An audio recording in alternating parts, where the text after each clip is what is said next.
it took about 6 or 7 months for me to really switch and start my course.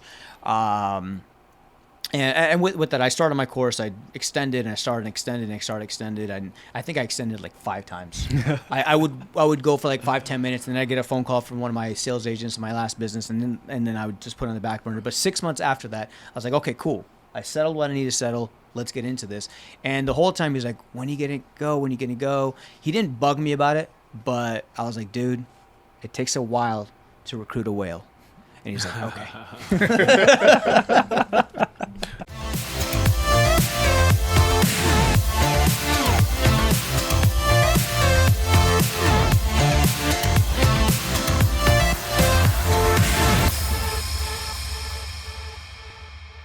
Thanks for joining us this week on the Elite Sales Podcast. My name is Albert. We got my man Elias joining us from Northern California, who came down to visit us for the week, or for a couple of days anyway. We got John Bacaron, Vice President of FFL Elite Syndicate. What's up? So, happy to have you guys on joining us today. But wanted to go over a couple of things, before we get to Elias. Since he's in town, we want to make sure that we get the good stuff out of him. But, John, recently you went on a trip up to Coeur d'Alene up in Idaho. Yeah, so I visited FFL AMS last month, and they started airing our video. So they had us film 3 times. They filmed an individual, an interview, and then they did the objections, which aired today. And then the last one would be just your little quick presentation on how to get an annuity out of your sales, out of your clients. Back up real quick, and for anyone that's new, what is AMS? So FFL AMS is Advanced Market Sales. This is where if you want to learn how to do an IUL or how to do an annuity. We're blessed here. Albert's actually one of the annuity directors. So what it is that you're in front of a client and you can do an advanced market sale. You can either sell them more on top of their final expense, on top of their mortgage protection. You can sell them on an IUL or roll over an annuity for them or their 401k. Okay. And then typically the commissions on this is based on what's transferred. So if you sold a $100,000 annuity, it can range between 5% to 7% of what that transfer is. So it's big money. Yep. You see some clients, $200,000, $500,000. That lady that came on today, if you guys are not on it, it shows and airs every 8 a.m. Pacific on Thursdays on Facebook Live.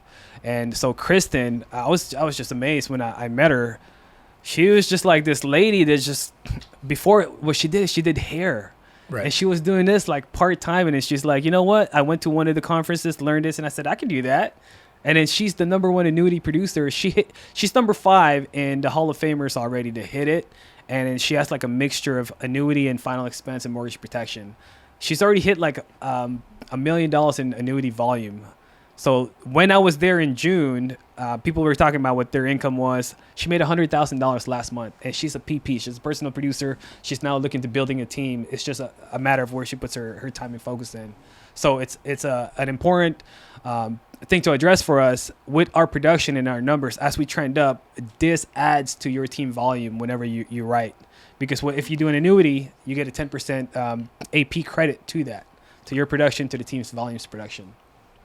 Yeah, and then it's such a blessing to have these advanced market products, because at our last company was just all final expense. Yeah, which is a very important thing, because everyone's gonna die. Newsflash, but so everyone's gonna need it, and everyone could use that coverage. And we had a little bit of term at our old company, not very good rates, but now that we have a full portfolio of different products out there available here at Family First Life. We have different carriers, A-rated carriers. We have so many different products that give you return of premium. So, if you don't die, you get all your money back. We have the final expense, as I mentioned. And then now we have annuities, which is for retirement, for people that have a lump sum of money, either in a 401k, IRA, could be cash, could be whatever the case is. Mm-hmm. And we just do a straight rollover. So the client's not even paying anything for it. It's for money they already have. Right. We roll it over. Your commission is going to be roughly 5%. Yeah. Right. So whatever the rollover amount. Shout out to Chepe. So he just wrote an annuity from a client. He rolled over 100. He didn't even roll over. The client had money on the checking account. Yeah. So he just did an application. Once it passes suitability, he added the checking account, the routing account number. So it's 100,000 being transferred and rolled over. It's added 10,000 AP to his volume of his team credit plus his personal credit, plus it's 5% plus on commissions. Mm-hmm. Right. So and the thing is, like, people tend to think it's such a complicated process to do annuities. IULs too, and that's Index Universal Life, but IUL is probably a little bit more complicated. But that's the thing. Like with Chepe, he was just in my office earlier this morning. He was just talking. We were talking to a new agent, talking about how he did all this without knowing very much, with having very little technical product knowledge. And that's the thing. You have help. So whenever here at Family First Life. With Family First Life Elite, anytime you need help, we have our group chat and you can go on, like 5 people answer all at one time. You could also reach out directly to your upline. You can reach out to any one of us. And, our job is to kind of guide you through the whole entire process. So if you uncover the money, which is something that you touched on when you had your segment, is like you're not going out there just strictly looking to sell annuities, because that's a poor business model unless you have that market like captured, right? Yeah. In reality, the thing is, you're going to go through and just work your normal leads, and leads is the answer for everything here. Just purchase enough leads, see enough people. You see enough people, you'll find those people that need the help. Mm-hmm. And then along the process, you uncover the money. So walk us through the process of how you uncover the money. Yeah, so it'll air again the next maybe the next week or so on just how to uncover it, but keep it very, very simple. So it's not instant, it's just making sure you gain the trust and the value that you're there to offer something to the client. But once you uncover the money, you guys just need to ask 2 main questions. Do you have anything else that acts like life insurance? Any 401k, IRA, 403bs, TSPs, anything, individual retirement account, anything that can either cover your final expense or your mortgage protection that acts like life insurance. And then what I learned when I was there in Coeur d'Alene, Idaho, they added an additional question to trigger the client. Is your retirement protected? So all you're doing is you're creating a question, create a scenario, or create a problem situation for them to allow you to help. So once you can get that, get a statement, we'll take care of the rest. But for everyone here, it should be no issue of you just asking that same question to all your final expense, all your mortgage protection clients. Just ask them that simple question and uncover the money. Once you uncover the money, take a picture of their statements if you can take it with you. And then lastly, if you guys have not, go to fflams.com and register an account. Typically, they'll ask you to create a log in with your Athene ID. If you do not have an Athene ID, go and click register. They'll set you all up. Okay, and that's also where you guys can ask a specialist. So anything in the situation for annuities, that's all you got to do. Is your retirement protected? Do you have anything to ask like life insurance? For the advanced market, for the IUL, this is where you want to target like high affluent clients. You want to target independent business owners that does not have any benefits, that does not have any retirement plans. Ask them simple questions. So what do you have for your retirement setup? And then go from there. So take care of their final expense, take care of their mortgage, and then you bring up another part saying, hey, we have a program available for you. It can act like a retirement account plus additional life insurance. Get that information, ask a couple of questions, but FFLs, AMS, Ask a Specialist is your best friend. Yep. Once you go through that, we'll take care of the rest. Or just ask us. Yeah. We're your best friends as well. That's your upline. No, but it's funny because John's like you've done quite a few annuities now at this point. If you've done a lot of IULs. Yeah. But the thing is, even though like my job is to help people throughout other agencies, anyone that needs help, they're a little bit lost on the whole annuity process. They could just uncover the money. They'll ask me, and then I'll walk them through the entire process, create an illustration for them. I can even get on the phone call with them and do the presentation with them and the client. Mm-hmm. And then, with John, he's went through this, and it's ironic because John has done a lot now. I feel like I've actually helped him the least, because and part of it is from me knowing you for over a decade. Yeah. And then a lot of the stuff is just through just having the experience and actually just going through. So I could have just sat there and went through everything, but I'm like, I'll let him figure it out because he will figure it out. Yeah. It's just, the more help that you ask for on an ongoing basis, the less you're going to figure it out, because it's like a GPS. If you rely on your phone GPS all the time, you're not even paying attention to the streets, you're not even paying attention to where you're going. You're just following it. Turn right here, turn left there. Yeah. And by the time you get there, you're like, I have no idea how I got here. I don't know what freeways I took. I'm just blindly following.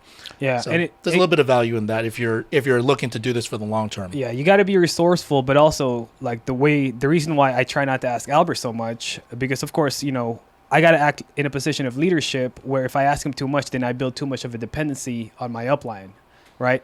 If I can figure it out on my own, then I can help out my agents.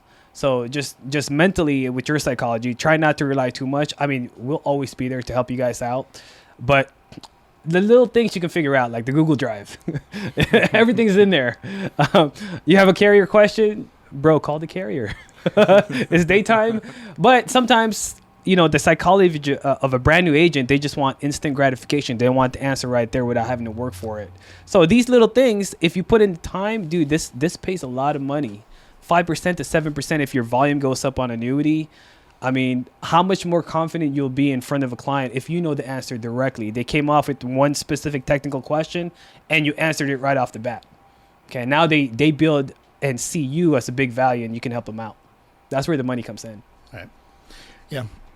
And, and make no mistake about it, our bread and butter here at Family First Life is final expense. It is mortgage protection. While we have IULs, we have annuities, we have these other products. We even have Medicare. But the thing is, as far as cash flow, as far as you being able to fund your business, final expense and mortgage protection is the way to go because that pays within a day or two. With annuities, they're great. So if you run into opportunities along the way where a client, you take care of their final expenses, you took care of their mortgage protection, and they have additional money or they have other financial interests that they want to save for in terms of retirement. At that point, that's when you uncover the money and just gather the info and then just bring it back to one of us and we will walk you through the process. But don't go chasing just strictly annuities. Sometimes I'll have people call me up. They're like, hey, I watched your video. Like, I really want to learn how to do annuities. Can I set up a time you can just go over all the annuity stuff with me? Yeah. And I'm like, you have no practical experience. Like, you don't have a scenario. Like, what are we going to go over? Yeah. Like, everything in a vacuum means nothing because I know this because when I went to national conventions and conferences, Sean Ruggiero went up there and did great trainings. Yeah. But everything went over my head because I was like, I have no idea what any of this means out of context. So just take it step by step. The annuities are great because it's a nice payout. Like the last couple of days, I think I had like over $10,000 in deposits from annuities. Wow. And these are annuities I don't remember doing. And that's also like, that goes to my point. The thing is they don't pay you out right away. You have to go through suitability. They have to go through a process. You have to check everything, make sure everything's good to go, and then they have to transfer the money from the previous company. So, when people depend on annuities, it's unless you have that consistent flow, you have a few going in every single month. Even then, it's kind of risky to just bank entirely on that for your income.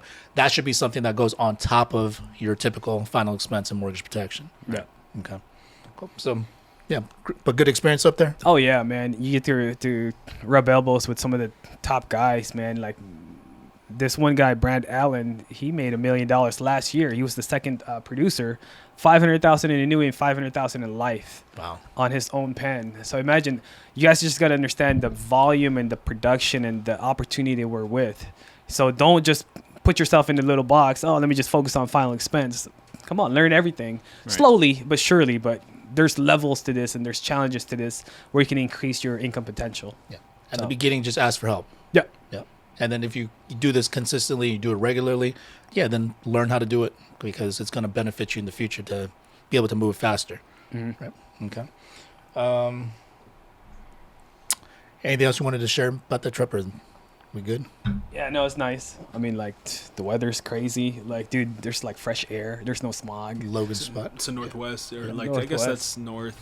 It's like west-ish. Idaho, borderline Washington, right side of Idaho. Yeah, it's Washington pretty much. Yeah. Idaho's like pretty. people fly in. You flew into Spokane. Washington. Yeah, exactly. And then flew out there. But it's funny. Sean Ruggiero mentioned they don't have bums. And I was like, what? There's no projects? There's no Section 8? There's no Skid Row out here? Oh, heck What's going on? They Heck said, no. we give them a one-way bus trip to Washington to Seattle. We send them out there. There's plenty of homeless people there.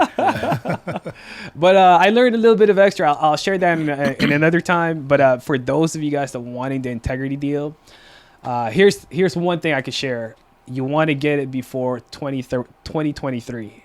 The reason why 2023 is the big magical number, this is a possibility that's when they'll go public. And what happens if you get the integrity deal, you get stocks. If you get stocks and that goes public, your stocks, let's say it's $1. If that goes public, that'll automatically like turn to $5. So, and then you'll have an undisclosed amount of your integrity deal depending on how big your team is. But you want to get in that stock before the company goes public. So for anybody running and racing to get the integrity deal, the time is now.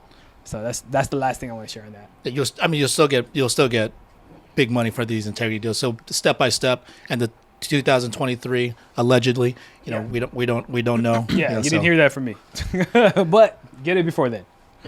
So, but yeah, I mean, the integrity deal, for those of you that don't know about it, it's a private equity firm that's going to buy out your business, and basically they like your business model. They know that you're going to be profitable, so they pay you up front, and you become a partner with the company, and then you continue to grow together. You get stock in the company. It's a very lucrative deal. So for anyone that's looking to build a team, that's looking to pursue this, you're going after the integrity deal, right? Yeah, man. Okay. Everyone has a chance, dude. 2023 is in It's 2 open to years from everyone. now. It's just about how hard you want to work and how committed you are, and just that's all it is. It's nothing that it's that special where someone has to have a particular set of skills.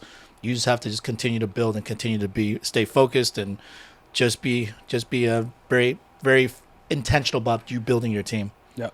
All right. Yeah, I think the key is just consistently building up every month in, and then a year from now, the growth is exponential. Yeah. Right. So it's like Dave Wisher was talking about, I don't know, one of the podcasts, going from like 10, no, not Dave Wisher, Jordan Lowry, going from like 10 agents to going from 0 to 10 was the hardest. Yeah. 10 to 30 was a little bit easier.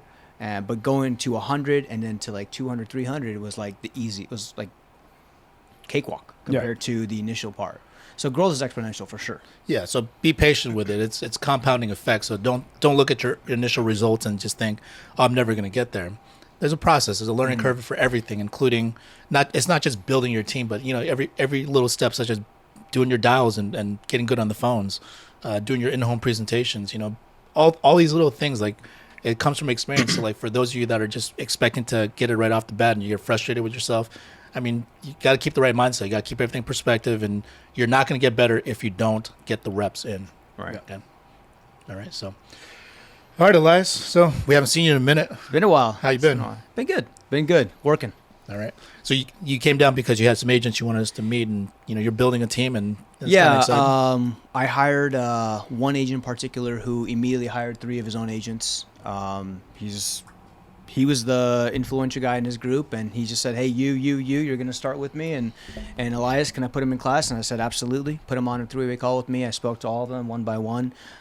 So I came down to meet them. I've got a couple other appointments with some friends of mine that, have been watching me on Facebook, and some people I work with. One of my friends actually, hopefully I can get a chance with him. He actually used to work with me at our old company in a different business, and just, I figured I'd swing by, say hi to everybody, get some work done, and then get back to my hometown and get some work done over there. Do some TikTok. Do some TikTok. Some social media stuff. So That TikTok is crazy. it is. It's like an animal. It's like something that takes on a life of its own. Yeah, for sure. But who's your buddy that hired the 3? Emmanuel Juarez, and I Okay. think he's probably on the call right now. Yeah. And then he's got some friends, and so came down to meet them. And Great. And congrats to him, right? He's just having a baby. yeah, congratulations. He just Congrats, had his Emmanuel. second baby, and Nice. I think he's just ready to take his test. He's got his test. So he's booked, not even licensed, No. and he started hiring people. So what compelled him to want to start hiring right away? I remember our conversation. I called him up. We spoke. I kind of talked a little bit about the business. He had seen the video, and kind of just went over, answered some of his questions. And the very next day, called me back and he said, "Hey, man, I'm in." And he's like, "I don't want to wait." Long story short, I mean, his background is he's had some sales experience. And in my opinion, sales is this is kind of what got me to Family First Life. Is it doesn't matter what you're selling. The sales process itself is the same. So you're going to go through the same mental, emotional, physical stress no matter what you're selling. So I might as well sell something that's going to pay me more than I started in door knocking, telecommunications, TV, internet, cable. So we kind of discussed that. We both agreed he's in telecommunications, and he said, "Look, I mean, I'm working hard over here. My paycheck is, not where I want it to be, and I see the opportunity here." And he reached out. He's like, "Hey, can some of my friends join?" I said, "Yeah, let's." But I also mentioned go through protocol. Keep the system the same. Don't change the system. Have them watch the video. Put them on the phone with me afterwards. We'll do a 3-way call and answer any questions. I've got another agent as well, Bobby, who's bringing his son on, and he put me on a couple 3-way calls. So I always tell the agents, hey, if you have someone that's interested, don't think you have to answer all the questions. Right. Put them on the phone with me. If I'm not here, John, Albert, Chepe, we're all here. Your uplines are all here. to make sure that the correct information is relayed in the correct manner at the right time through anyone that you're looking to bring on board with you as well. Yeah, I got a question on that. So how important is it with your money talking and bringing them in? Yeah. With my money talking? Yeah. As far as your sales volume, your production. I mean, let me paint a picture. If Chepe didn't do what he did, I wouldn't be here. Plain and simple. I got a buddy of mine. He's joined us. He's waiting for his license. He got his license. He's waiting for his writing numbers. The only reason he joined, and Garrett, I don't know if you're on. I think I saw you come on, is because he's like, dude, you're making good money. And he saw and then from there it just kind of flowered and blossomed to see. Look at like Greg Birch doing $189,000 in a single month. Yeah, you know. Yeah. It's almost to the point where like $40,000 a month is like, dude, one day that's gonna be basic. Yeah. I mean, there's people like knocking out $100,000 left and right now. So if I didn't do that, a lot of the people that have been watching me wouldn't come over here. Right. If Chepe didn't make the money he was making, I wouldn't be here. I wouldn't have even looked at this. And to be honest, Chepe did introduce me to this opportunity. I want to say like it took me about a year before I really actually looked at it, just to even look at it, because I was like, dude, I'm making good money. I'm fine. You're making what you thought was good money at the time. I was making what I thought was good money at the time, and my goal coming here was to maintain my income but work less. Yeah. And now I've exceeded my prior income, but if he didn't do any of that, I wouldn't be here. Yeah. Plain and What were you saying? It takes a while to catch a whale. Chepe would call me. He's like, hey. Have you taken your test yet? Are you ready to take your test? Where are you at? And because I went to convention and I mean, he's like, hey, you want to take a serious look at this? Why don't you come down to convention? And I was like, all right, I'll come down to convention. You keep bugging me about this thing. I'll come down. And I looked at it in 2019, I think. Mm-hmm. And then from there, my clock started ticking. I was like, okay, let me set some things aside and make my way over here. And he's like, it took about 6 or 7 months for me to really switch and start my course. And with that, I started my course. I extended and I started extended and I started extended. And I think I extended like 5 times. I would go for like 5-10 minutes, and then I get a phone call from one of my sales agents in my last business, and then I would just put it on the back burner. But 6 months after that, I was like, okay, cool. I settled what I need to settle. Let's get into this. And the whole time he's like, when are you gonna go? When are you gonna go? He didn't bug me about it, but I was like, dude, it takes a while to recruit a whale. And he's like, okay. Did you know him beforehand? Yeah, I've known Chepe for a while. That's like my big brother, man. Oh, really? So, I didn't yeah. know that. I call his mom Mama and Papa. And I remember one time where I'm at his house, and I don't eat pork, right? For multiple reasons. And, they love their pork. And so I was over there, and they make pozole, right? And I love pozole. So his mom, my mom, makes it with. I hope he's watching. He's probably gonna laugh at this. Yeah. He's like, she makes it with chicken, and over there, Papa's over there, and I'm like, Mama, what's wrong with Papa? And she's like, oh, don't worry, he just misses his pork. And I'm like, you guys don't have to do that for me, but we're family, man. That's we butt heads, but we're like brothers. Yeah, it's part of a family. Exactly. So that's. You started doing well right after the last convention. So March, April, May. Yeah. Now we're in July. So because of your production, you started talking to your close friends or groups that are in a high industry, right? Right. So even one, I'm not going to poach my agents from my old business partners, right? Okay. But there are some people that I used to work with that I'm still in good terms with. We're friends, and they've reached out to me more than anything else. But when I first started, I got my license, and I said, look, I'm not going to do any recruiting. I'm just going to get my license, make my money, and then go do my own stuff, right? Yeah, I just wanted to chill, and I did. I chilled. I hired a dialer to make my phone calls for me. I did that. I was like, look, I'll just throw money at it so I have more time on my own. It worked fine for a while, but nothing really clicked until convention. Being at convention, it's like being in this office. There's Which convention? The Phoenix Got it. 2021 convention. So being in this office is like, you have people, there's like a buzz, there's energy, you feel it. The second I walked up the stairs, I feel it. it's very different than being at home by yourself and watching videos and whatnot. Nothing against that. Do what you can, plug into what you can where you can, but don't miss events because that energy is infectious. So I went to convention, and that's when I was like, okay, things really clicked. Now I'm an agent. I've been in the field. I see it from a different light, a different viewpoint. And now convention really took off. It made me take off. That's when I started getting serious about my business. I said, no more dialers. I'm going to call my own appointments myself. And I'm not going to lie. I at a convention, I worked 1 week in February, and then, back then I used to be a bit of an idealist. I would say, hey, let me just get a fresh start in March. February's a short month anyway. Don't do that. Just, there's never a fresh start. Like Patton, General Patton says, he's like, dude, a good plan violently executed now is always better than a great plan executed later. Right. So, So anyway, after that, I got more serious about it. March 11th is the first day I got into the field. March 11th to now, I think I've issued paid around 130 to 140,000, something like that. Nice. We'll finish over 300,000 personal pen.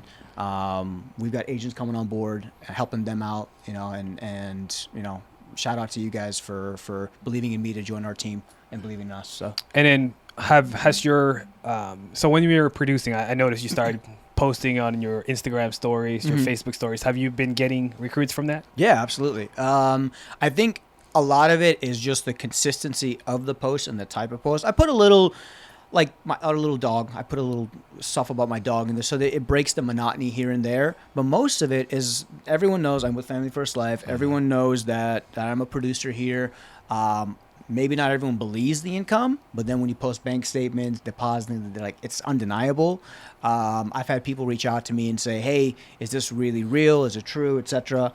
And people need to understand the recruiting process is like, it's like a mating dance. When you find someone that you think is attractive, a guy or girl, a rock, whatever, there's like 25 genders now. I don't even know, but whatever you're into. Okay. If you find someone or something that you're into, it's like, you don't just say, hey, you come here, let's go.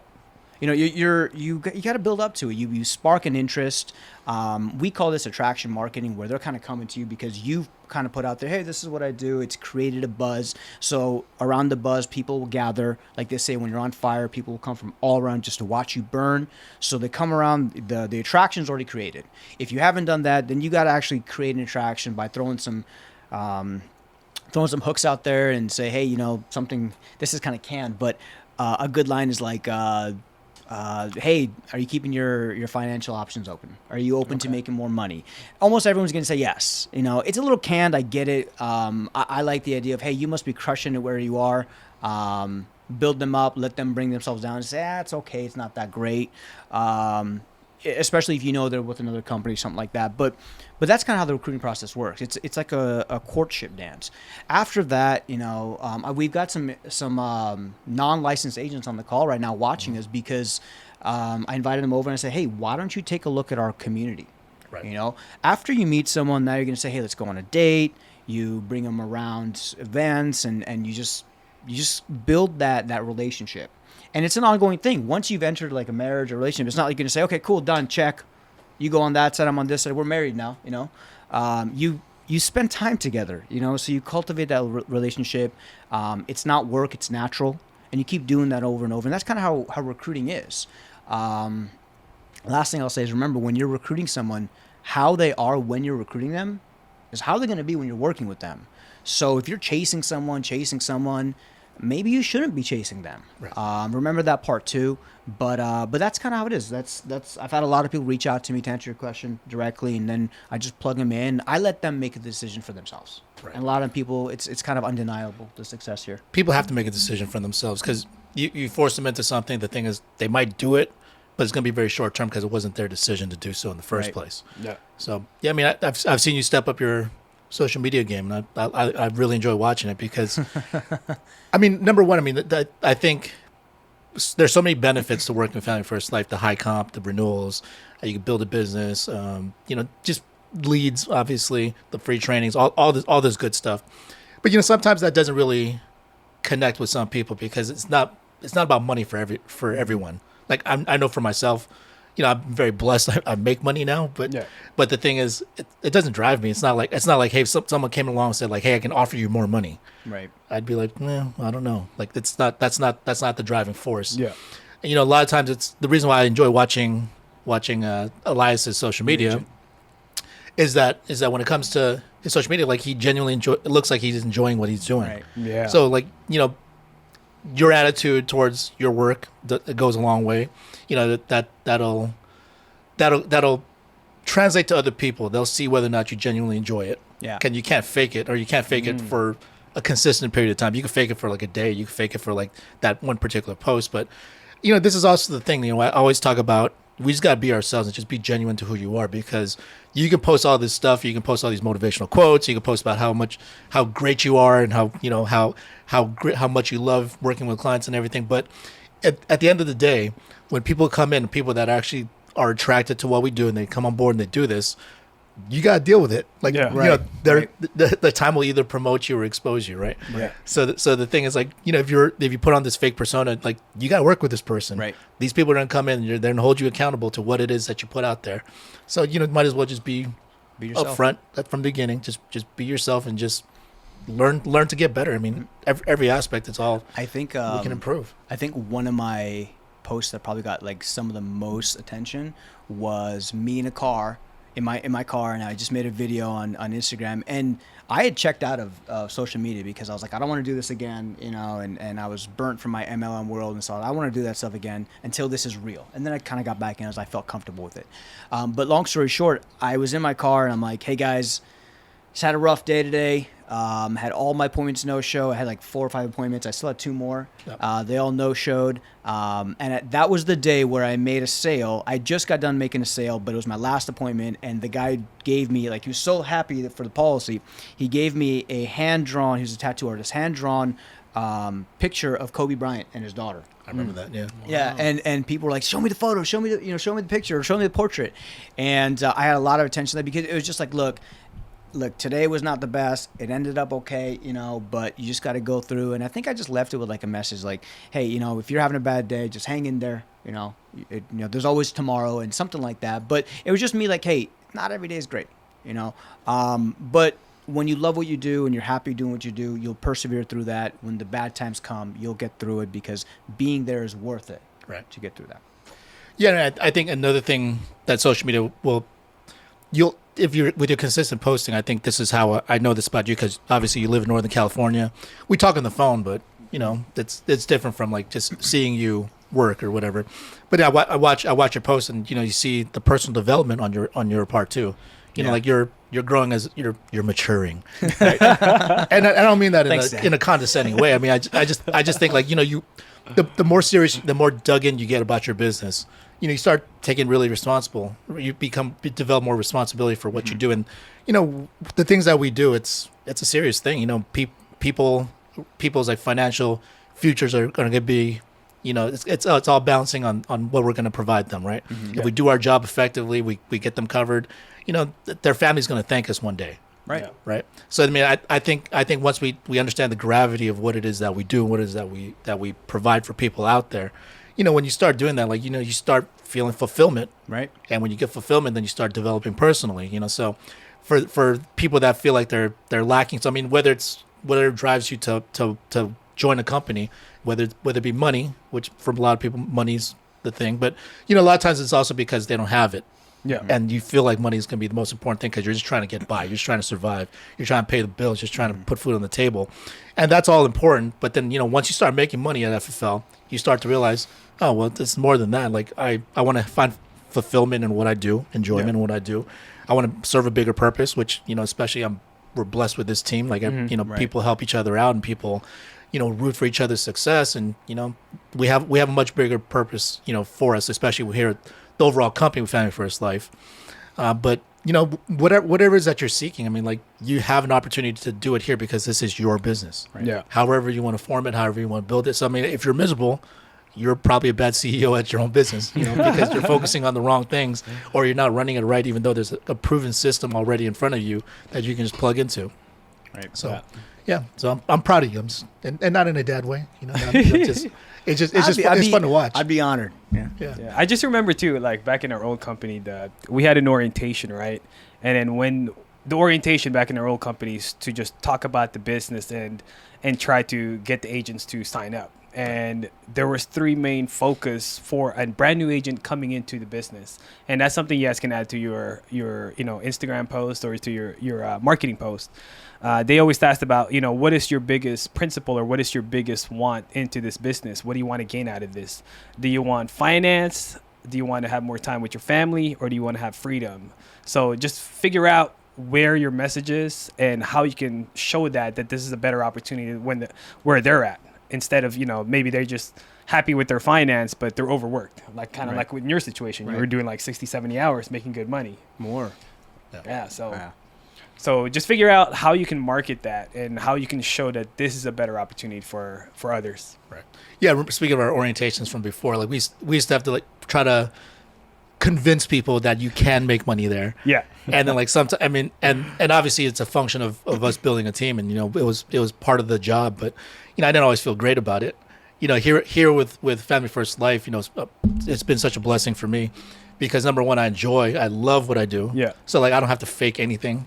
I can just talk about it, and like I and on top of that, it's whenever I don't share it, I feel like we're being a little bit selfish because as much as we enjoy it, as much money as there's out there available, as much personal development that you can do for yourself here, the thing is, there's people out there looking for this, and by us not sharing them, they'll number one, they won't believe it's real, but also like just the more and more that you share, like you give people an opportunity, like ultimately still up to them, they decide whether or not they want to do this, if this is something they want to try, but if they give it an earnest effort, I mean anyone can do this. Right. Yeah. Yep. I actually refrained from saying we almost had to lure people in coming in.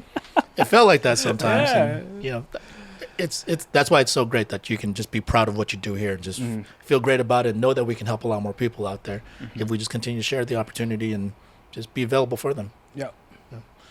So speaking of which, I mean, we've talked about your hiring a little bit. So with your social media, was it like a conscious decision? Because I know we've had a couple conversations with Yoel and myself to tell you to do it. Yeah, so I guess the best answer is it's like you should. There's no downside to it. And it's like if you look at any company, any business, anything, anywhere in the world, it has a social media presence. I mean, you can't run from it. So I just figured, it's time. I need to have a social media presence, and I think timing was just part of it. Yeah. I think the TikTok thing was a little. It's weird. Like I'm 30 now. I'm old. I'm 30. But like disrespecting some people. I know. I'm like 30, 36. I'm 42. Yeah, but you don't age 42. So so it's like I lost my train of thought. You were talking about TikTok. So TikTok was weird. It's just too high tech for you, or what? Dude, seriously, it was really high tech for me. Like I was like, man, I don't understand this, and I'm over here talking to Chepe, and he's like, and I'm like, if you don't understand it, I don't understand it, dude. We're lost. We need to reach out to Yoel, and so it's nice to have people around you that don't know what they're doing, and you can just plug into. So I just reached out to Yoel. I'm like, hey man, what do you recommend? And I was like, what should I do? And he's like, gave me some tips and pointers, and it works, And the more you do something, the more comfortable you become with it. Newness creates anxiety. So it's like even like when I do my dials, like when I wake up in the morning and I'm ready to do my dials, it's like 7:30, 8 o'clock, and I'm getting on the phone. That first dial still sucks. Yeah. It's like it doesn't feel great. But then after like I hear the ring, and it's like, okay, now it's just into the groove. But I still get a little anxiety there. I just go through with it. It's like, courage is not the absence of fear. It's just action in the face of fear. So just do it. That's kind of how TikTok and all the social media was. And I think just your guys' coaching kind of made me realize it's something I got to do. Yeah. Well, it's like every job. There's always aspects that you don't like. Yeah. Right. It's called work, like so like when people only want like the good things out of work, they're like, I only want to do this part. Right. But it's like, okay, you can do that part, but you won't have a job after a while. Yeah. You won't be making money. So like we got to be realistic about stuff. Like, Right. Yeah, and that's the thing. Like, you don't have to love every single aspect, but the thing is, if you're serious about building your business, like Elias says here, even the parts that he doesn't like, you just start doing it, and eventually you learn to just accept it. Right. You don't have to love it, but you have to understand why it's vital to your business, and that's with every business. Whether it's not just Family First Life or sales or anything else. There's for you to maintain your job or to be able to make your money, you got to put up with the bad. Yeah, you have to. I would say find like a different angle, a different viewpoint. Look at it differently and make it fun. So dials, for example, for me, I don't know where I got it on a podcast somewhere, and it's brilliant. Take provided you're working, okay? This doesn't apply if you're not working. But if you're working and you're out there making sales and you're making money, I mean, I was with one of our new agents last week, and we did the math. It comes out to be about $20 per dial. $17 to $20 per dial. So I'm like, okay, every time this phone rings, cha-ching. All right, now it's more fun.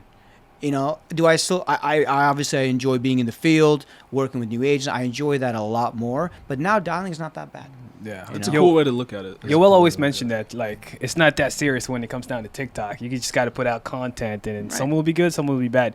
On a business standpoint, I consider that as like the R&D and experimentation, the research and development and experimentation.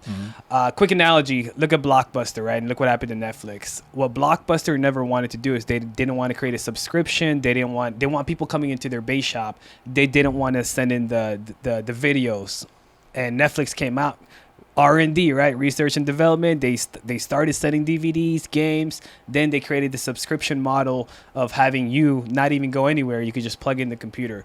So in your business, like, dude, social media is the future. Right. If you're not on TikTok, you're not on, Instagram, you're not promoting what your business is, you are getting left behind. So just open up an account, I guess, and then play with it and experiment with it. I think, and this isn't just TikTok, but any social media or anything in general for that matter, the less you care about what people say or think about you, the better you'll be. I don't remember who, it was Nina. Nina posts like 100 times a day.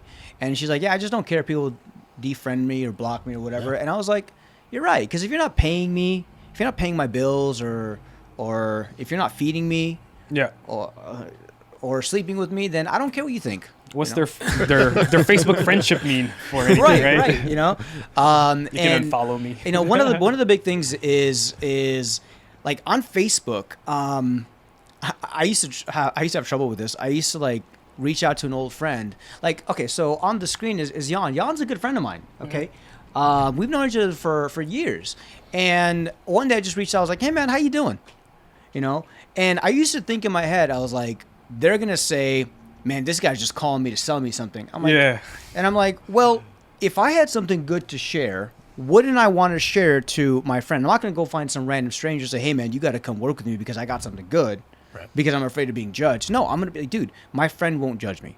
This is someone I like, I trust.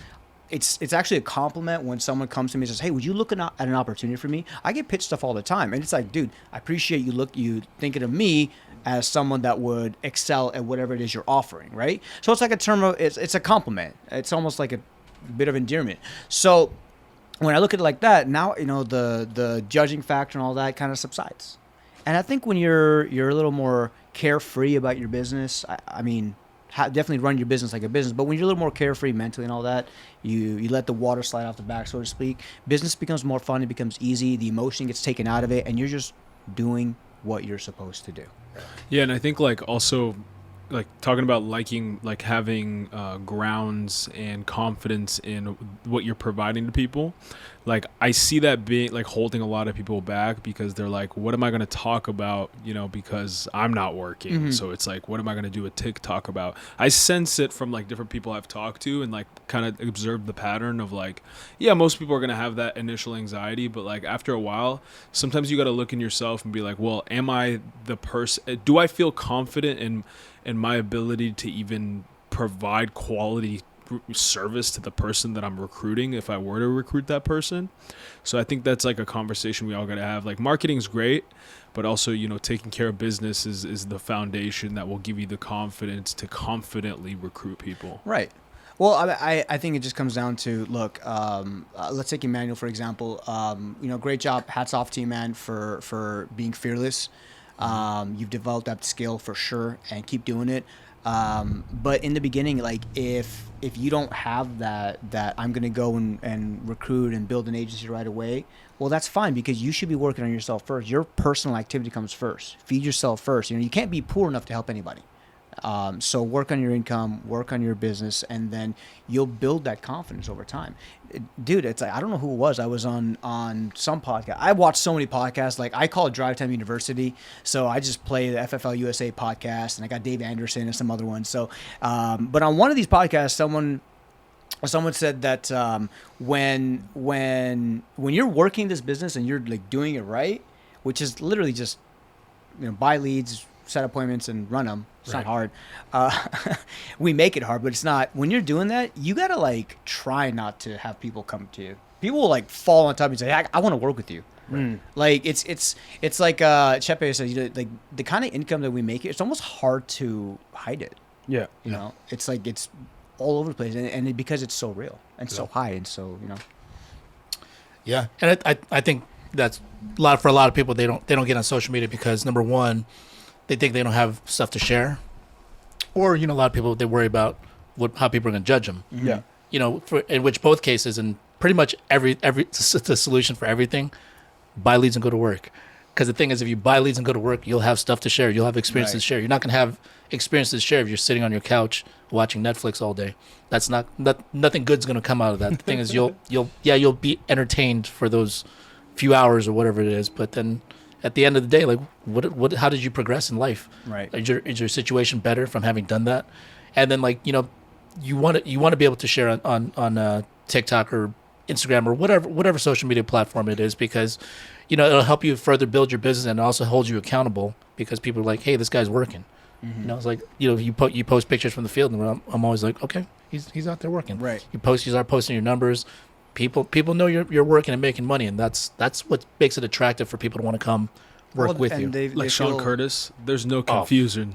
There's no confusion that guy's I love watching that guy's stories. I feel like I'm there working with him. It's also funny because sometimes it's left-sided, right-sided. I know. I talked to him. You gotta flip your phone. But I love that. He just shout out Sean. He just did his thing. Great. He didn't wait till it was perfect, and he's like, oh, let me understand Instagram completely. It's like, no, just post, and then you'll get feedback, and then you'll refine it, and then you'll keep posting, and then you'll refine it even more. It's like anything else. Like, but people wanna I fell into that when I was younger, like over analyzing and trying to make sure that I had the technique right, and before I took action. Once I started to actually just be like, okay, I'm going to just take action, even though it's not perfect, and then combined it with like the analytical aspect, that's when things started to kind of move for me as a person. So like, and I see that happening here, and I saw that happening for me at my old agency. So yeah, I think that's huge, like just taking action, not overthinking it. Right. Yeah, and that's another reason why you need to work. I mean, if you have that much time to think about, like, what are people going to say, or what if they judge me, or what if there's haters out there? It's like, if you're working, you don't have time to think about these people, because they can keep hating from the sidelines. They can keep hating and watching your stuff while you're out doing something positive. You're out making money for yourself, your family, taking care of the clients out there. I mean, who cares what they think? They'll probably sign up. Eventually, they probably will. But then, I mean, if they maintain that hater attitude, they're probably never going to do anything in their life anyway. We don't want them. Let them haters hate. You heard me. They hate us because they ain't us. All right. So before we end, we just want to know what's your income goals. I want to do 400,000 end of the year. Total income or personal production? No, personal production over 300,000. I mean, I'm already pacing that. I'm shooting for Hall of Fame. Yep. So I have to average, at this point, about like 45, 50,000 a month, which, I mean, you've done before. Right. And the way I look at it is so, we had some family stuff come up. So Chepe and I were talking about this, this is a good ideology. Some excuses are very valid, like family, my grandfather's not doing very well. So very, very valid excuse, but at the end of the day, the end result is a big zero. I didn't work. Now, I'm okay with my results because of where I am. I'll make up for it. But I think a lot of times people make excuses and think that, hey, because my excuse is valid, it's okay, and then they complain about the lack of results. Right. So no matter how good or how bad it is, it's still a zero. So I zeroed out last week. So now I'm going to buy more leads this week. And the way I look at it is, look, I've written 20,000 in a month before, in a week before. Well, my goal is 25,000 this week. If I have to buy 2,000 leads, if I have to buy 5,000 dollars in leads, I mean, trading $5,000 for 25,000, I would do that every day, twice on Sunday. And you have the confidence to achieve that. It's just a numbers game. You know, I mean, set them all up. It's like bowling. Set up the pins, roll your ball, whatever it is, and knock them down. You just set up the appointments and visit them. I mean, yes, you can exercise some of your sales skill muscle, but if you don't have that or you're still developing it, fine. But you're going to get the ones that say, hey, you know, you can walk out and say, wait, are you not going to give me the coverage? You know, just set them up and collect the ones that are easy, and then work on the ones that you need to kind of overcome objections or rebuttals, things like that, and build that muscle or that skill. So it's just a numbers game at the end of the day. And yeah, so I do have the confidence. I don't want to sound like braggy, but I mean, and that's, I think that's one of the big reasons why people do want to work with me, is because, dude, it's like another agent in Indianapolis signed up. You know, he's like, dude, I'm trusting you to make me successful in this. Okay. And I'm like, got you. How much do you spend, like, typically a week on leads? Like, when you're out, you know, obviously this past week was a little bit. I average 1,500 a week. 1,500 a week. Okay. So I figure, I mean, full disclosure, in the past, the way I run it is, and this is probably not the reason I'm not where I should be. I would run it and say, you know what? I got all 15 appointments in 6 hours, 4 hours, 6 hours. I've done 15 appointments in 4 hours with phone burner. So phone burner, get it. So I would say, okay, well, that's good. Let's just leave it at that. What I could have done was say, let's just go another 2 more hours and get 5 more appointments and get 20. And really double book them, stack the deck. Exactly.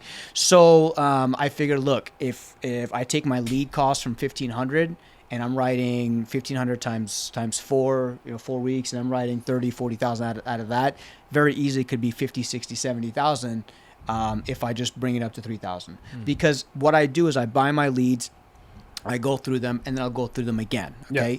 Now on the third time, I could go through it again. Or I could just buy another batch of 50 leads and go through those. I look at it as a deck of cards, a deck of 100, right? So, and I think Steve Yee kind of started this analogy. Yeah, Stephen Yee. Yeah. So basically, it's 100 cards, and if you pull out 20 cards, if you're given 20 cards to pull out, and each card is $11, okay, the cost of an instant internet lead, and if you pull out 20 cards, you have a chance of actually getting the 20 winning cards, and each card is worth $1,000. That's 20 grand. You have a chance of doing that. Is it likely? Probably not.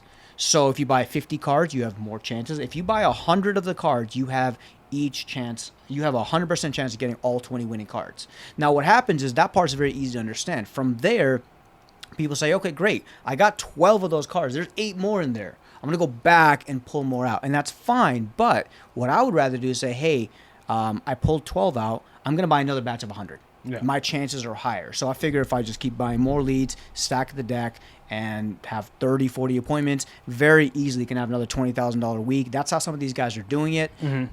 Is they're having $20,000 weeks, $20,000 weeks, week in, week out. I was watching Doug Vaughn. He did 43,000 his first week, no experience. His first 3 weeks, no experience, and that's how he does it. He just doesn't go back to the old leads to pull more out. He's like, look, I got what I needed. Let me get another batch and work through that. Yeah, and rather than settling too, I've noticed you mentioned that before. Instead of settling your 15 appointments, what you've done is you've called extra because you had extra time to call, and if you've replaced like crappier appointments or not so solid appointments, and you've double booked for a better quality appointment. Right. The way I look at it is more people focus. Okay, so negative emotion is usually stronger than positive emotion, and it lasts longer, unfortunately. So you got to train yourself to focus more on the positive when it comes, and to be able to maintain a positive outlook when it's negative.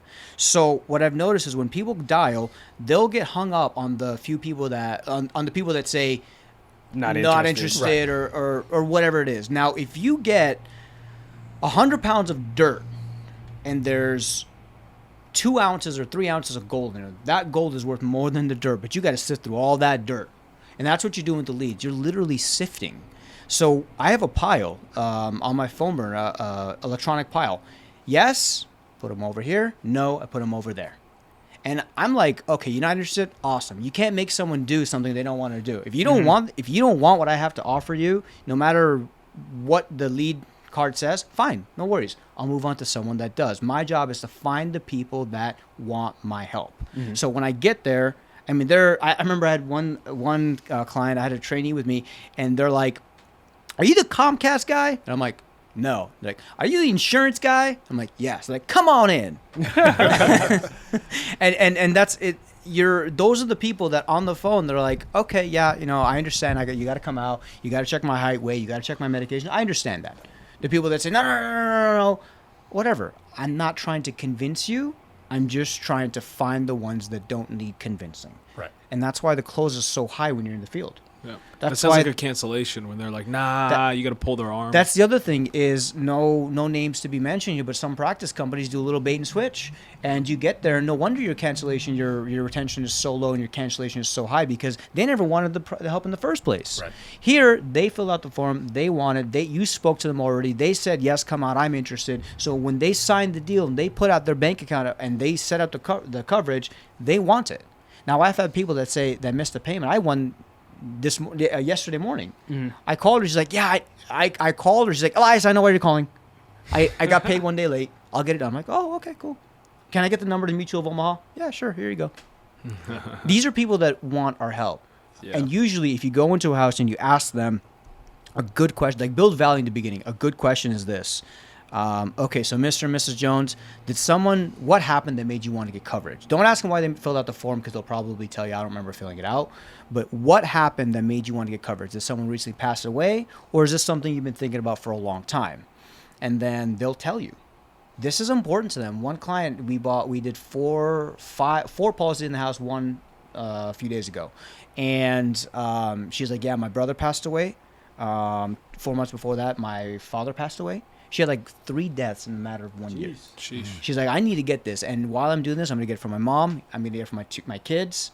And because they have kids. So these people, I mean, they're our clients. They want what we have to offer. They want our help. Right. And we're the broker. We have the best help that we can offer them because rather than them sitting with every single agent every single time and doing all this stuff, we're an all-in-one stop shop. I'm sitting here, it's like a total transformation because I used to call us all the time, and you'd be like, "This person didn't pick up, right? These people didn't pick up," and I mean, that's the thing. If you want to be brimming with confidence, like Elias here, you can number one, you can control it. You just got to go to work because he puts in a lot of hard work, and we know this. But more importantly, you can control the outcome by investing in more leads. This is why you're so confident. You're in position of power because you have so many leads behind you.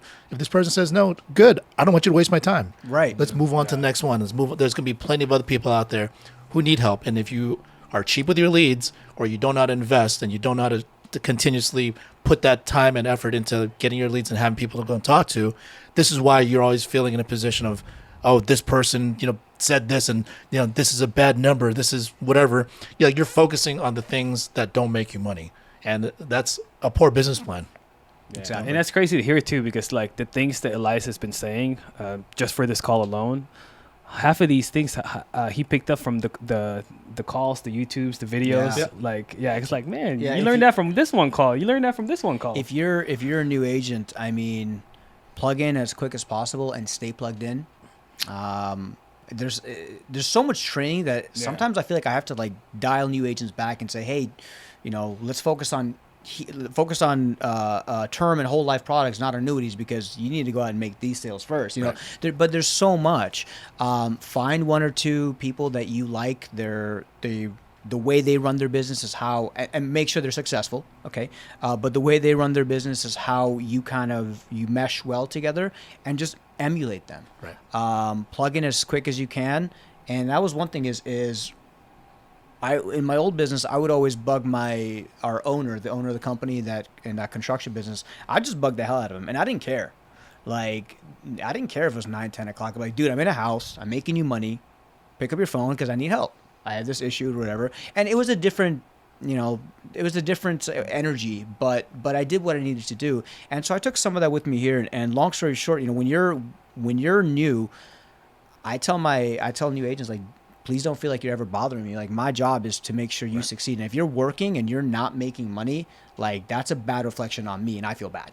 So if you're out there now, if you're not working, hey, that's on you. Right. Okay. If you thought you could just come here, sit back and collect a paycheck, that's on you. But if you're working and you want my help, and it's not just me. One of the things I do is when a new agent comes in, I send a group message to all you guys, say, hey guys, I want to introduce you to so-and-so. In case I'm not there, I'm with a client, I'm tied up with whatever, I'm in bad reception, there's other people here. Plus the group me, there's a lot of support. Yeah. Well, we hope your grandfather recovers and gets better soon.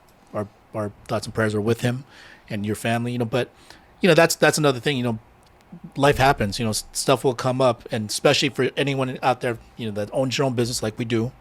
And, you can't wait until it's too late for you to be like, hey, I got to take care of this family stuff. I got to take some time off to be with my family, or I got to handle personal business, whatever it is. Don't fall behind. So the thing is, even if you're okay right now financially, just keep working, keep getting ahead. So I know financially you were fine during that week. You fall a little bit behind on your goals, your personal goals, but overall, like, you're not hurting for money. No, not at all. Not at and all. that, and that makes me feel great because that means you're doing your job right. That means everyone has this opportunity to be able to just do that and get ahead financially, and not have to just live paycheck to paycheck and just try to survive. Like, we all should be thriving, and you have the opportunity to do that here if you get your leads and you go to work. Honestly, it's the only business opportunity I've seen where you can literally say, hey, I need to make 20 grand this week and catch up. I feel like I'm at like 16, 15, 16, something like that. And I'm like, and that's 3. So there's still 2 more weeks left, right? So 1 week left. So I'm like, I feel behind, and I'm like, okay, so let's just go buy X amount of leads, and you can predict your income. You can buy X amount of leads as long as you do the work. And if it takes me 12 hours, whatever, it'll take me 12 hours to dial. I don't think it take that long, but if it does, it does, whatever. And then you go and run the appointments, and you'll have the income. So you can like predetermine what you want to make. You can engineer whatever you want to make. Exactly. Right? Exactly. If you know the formula, if you know the game, and it's such a predictable business. Yeah. I think one of the biggest videos was Steve Giordano when he was interviewed on FFL USA's podcast. They're like, okay, let's break the myth, okay? Do you have a dialer? He's like, no. I dial all my own appointments. Because everyone thought, how does someone do $1 million on his own pen in 1 year? Actually, do 1.3 million. Yeah. Take that into 145% comp. That's like what, $1.6, $1.7 million in pay. It's just ridiculous. Yeah. How does someone do that? He's like, dude, honestly, I just run 35 appointments. It's not like he's running 100. He's not doing anything crazy. He just buys more leads, and he has a good system. 35 appointments a week? Yep. Okay. And just think about the logic behind that too. Aside from the fact that you give yourself so many chances and so many at bats, if you're running 35 appointments a week, like, there's no chance you can't be good after a while, right? Like, you just know the business inside and out because you got all the reps. Exactly. So, but lots of good stuff as usual, Elias. So, you guys want to hear more from him? What's your Instagram handle? It is Heart, Heart, S as in Sally, Net, Heart S Net. So you all put the little graphic here. So. Yeah, and you can just text me, call me. Phone number 310-307-9925. Call me, text me directly. Yep. Dropping the digits. That's right. So if you guys want to hear more from Elias and see his daily work, learn more about his business and what he does on a day-to-day basis, dating and relationship advice, here's your guy. All right. Thanks for joining us this week on the Elite Sales Podcast. Let's go out there and help as many families as we can and take care of your own. All right. Thanks, guys. Peace.